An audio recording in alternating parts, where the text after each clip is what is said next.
For many years, I've loved reading biographies, autobiographies, and memoirs. And I happen to have read hundreds and hundreds of them. I just enjoy reading them because they tell you how other people, particularly successful people, great people, how they navigated their lives, how they grew from nothingness or from being little to becoming great. Such stories simply inspire us.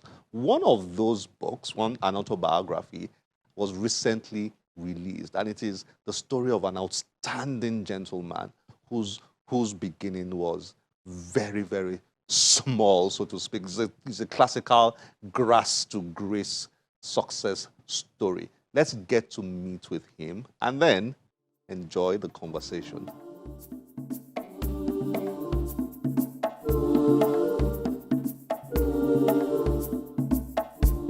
Dr. Godwin Ehigiamosue is an entrepreneur, microfinance practitioner, investor, philanthropist, and writer.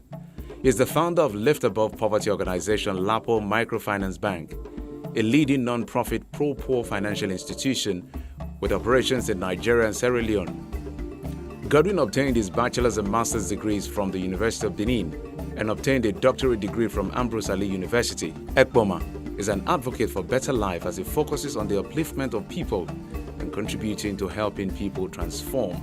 He is the author of the autobiography, Touching Lives, detailing his journey of vision, commitment, and service.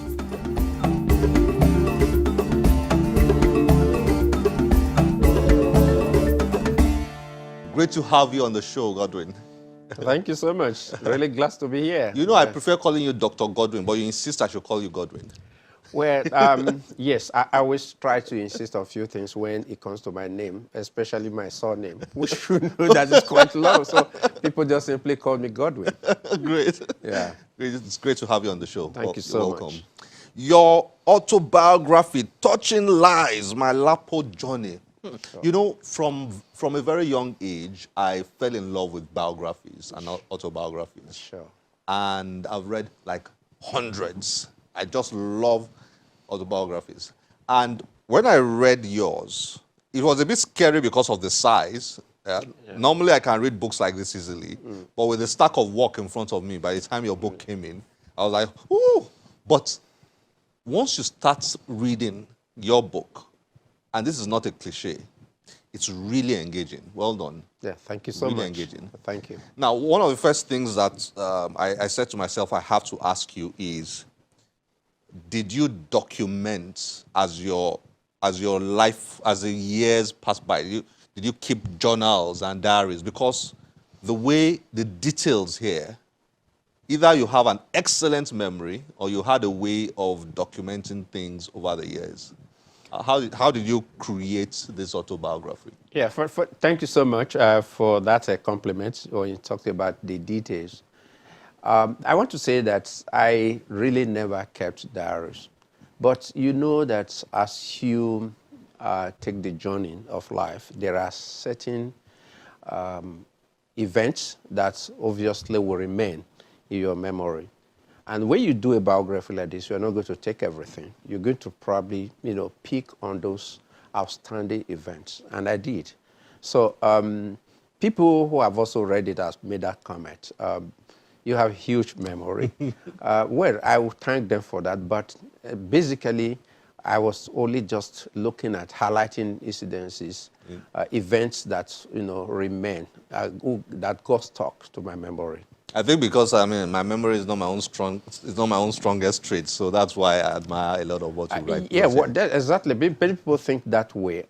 Some of them actually felt, how will you remember the names of your primary school teachers? Not just Mr. Osage, but you are saying Mr. Bernard Osage, and the names of your friends, and all that. But these people were special to me, and therefore they just the name stuck. Yeah, exactly. I mean, you have lived a remarkable life. You've been very successful business-wise, but your story is the classical grass to grace story. People talk about grass to grace. Yeah. I mean, but this is the classical grass to grace story. You started. I mean, your background. Yeah. compared to where you are now, it's like an entirely different world. Yeah, I agree with you, but I would need to make some clarifications. Ordinarily, people think that my engagement in poverty alleviation using credit as an instrument might have been because of my experience with poverty. And I always said no. And the book actually also contained a sort of evidence to show that that was not the case. Let me give you one specific example. In 1958, that was the year I was born. I was born in August, and my father completed a story building in May of the same year. And that was at a time in Benin, you are likely going to have story buildings no more than 20 in the entire Benin city. So in terms of growing up, I really never really experienced, what you may consider as deprivation, beyond the general deprivation we have in our society. I think there are other things that influence that. I agree with you that it has been a very long journey. It has been a fruitful journey, and I took time to really document that journey. Okay, great. So, I mean, it's interesting to me when I read the lives of people because, I'm very fascinated by the idea of we are experiencing things and probably there is a divine hand, behind things, the way things happen in our lives, and then all those things come together at one point or another. The chapter titled Stealing Years is my favorite chapter in your book because that is where, from one job attempt to another, from one attempt to another to get a job, you experience failure. You didn't have a job for so many months. Which was very unusual at that time. You were, and then you will fast and pray and then go for the next one and then it's still a no or your name is missing or something like that. And when I read that, I said to myself that there's a lot of lesson to learn from this experience. What was going through your mind when you wrote that chapter? Well, before I wrote that chapter, I brought that chapter in.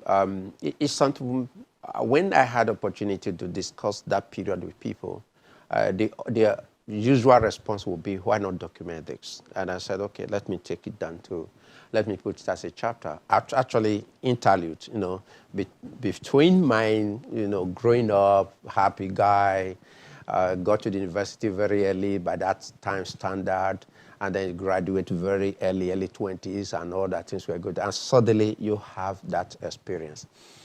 So what was going through my mind at that time was that simply that period was actually stealing, S-T-E-E-L, steal. Yes, steal. It was like, this is a happy-going guy coming up. So for him to be able to embark on something that will be great much later, he needed a period, of preparation.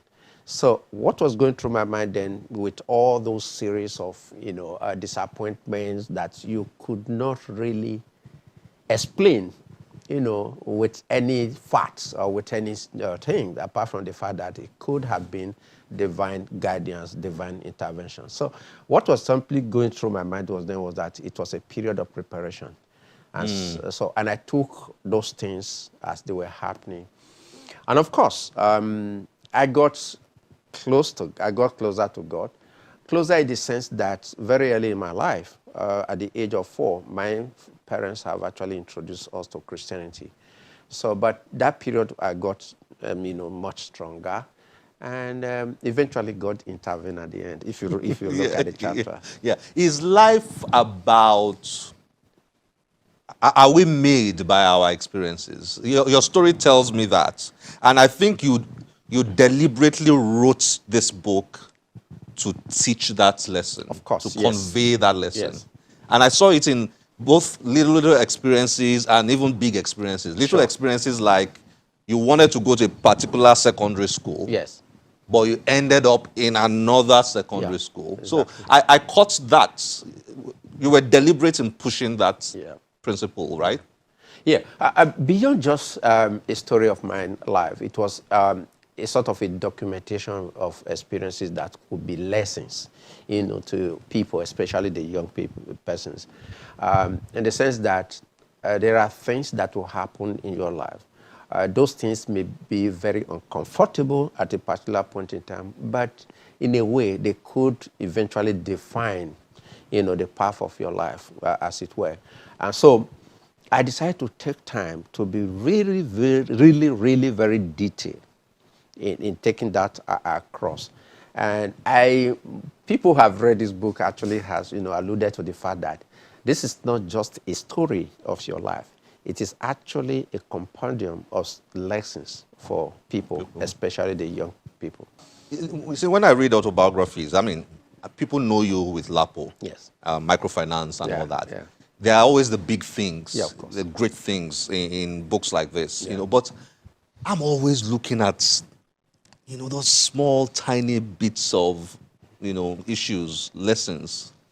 I find them very interesting. I'm captivated by them rather than the bigger ones, obviously. Yeah.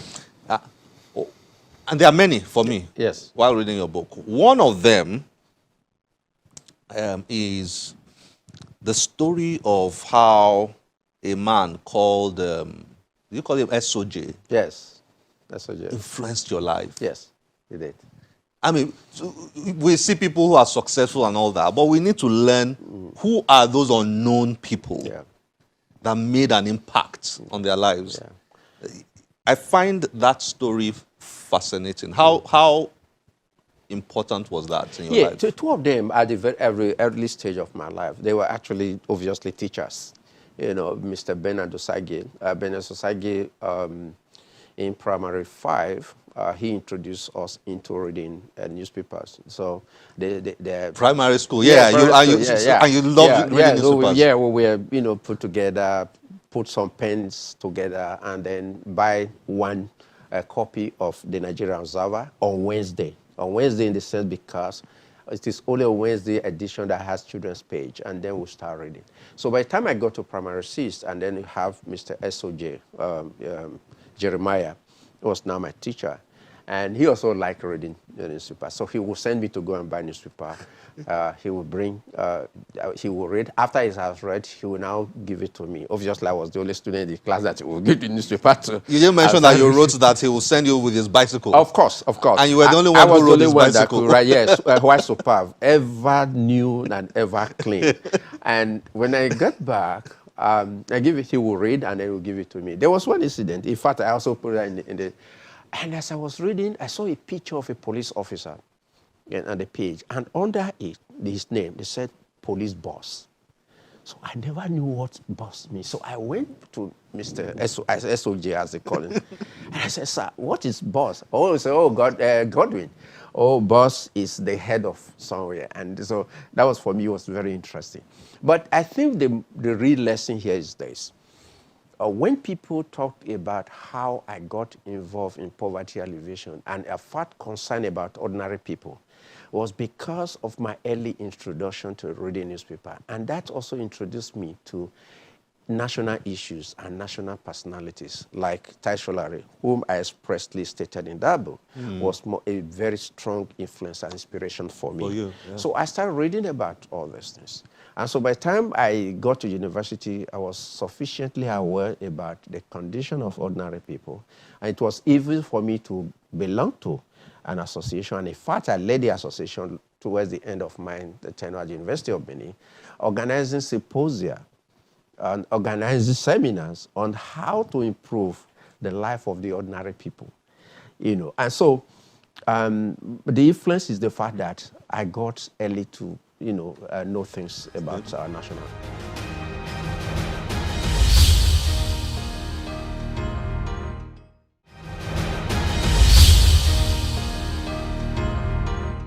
There was a classmate of yours, Yes.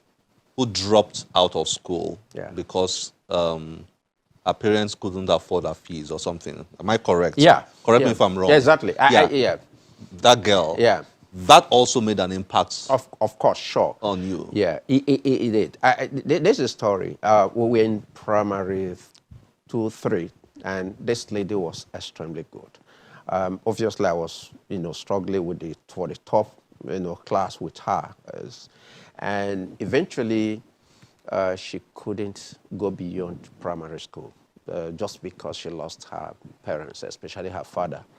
And so she, like I said in the book, she would have been, probably the best surgeon we have around, but it ended up being a ward orderly in the hospital. And her situation actually had a lot of, made a strong impression on my life. And it is for that reason, like I also expressed, that I easily get involved, supporting children who probably will be in the situation of this lady today. Yeah. And if you look at, my history in terms of where we have worked, scholarship that I've put in place, I think that singular incident influenced my commitment to education of ordinary people, young people. LAPO, of course, I mean, this book is very much, did you feel that you found enough words to describe that story of a small seed, that became, the giant oak? I think many people have actually described, such incident in a different manner. For me, there was nothing spectacular about it because I was involved. And so, but what I think was that by the time I left university, in terms of ideological clarity I have, that meaningful development must begin with the ordinary people, the large number of people at the base of the society. That was very clear for me. And so that was why I decided deliberately to go into the cooperative movement. And by the time I got frustrated in the cooperative movement, for a number of reasons that again, outlined in the book, I decided to think that there should be a non-governmental approach, if you like, a non-state approach, to addressing the challenges of the ordinary people. So I think the one that looks spectacular, most people think so, is the fact that I gave 100 naira each to 3 members in my church. Okay. The eldest was the wife of somebody in my church, another in my church, the other one, a wife of a driver, a very young lady who was quite. So I want 100 naira. So every market day, which is for market day in Ogwashuku, now in Delta, they make repayment of 10 naira. So that was the beginning of LAPO. Wow. Unfortunately, we don't have enough time to explore this as much as I would have loved to. But again, good thing, because we don't want to give everything away. Of course. People need to go and read it. Yeah, let people go and read it. I think, like I said, truly, who is interested in just hearing your story? No. But I think what people are interested in, obviously, is what lessons that can come out from those narratives. Yeah, and there are a lot of them here. Thank you very much. Thank you. Thank you. It's been great to have you on Channels Book Club. Thank you so much. Good to have you. Thank you.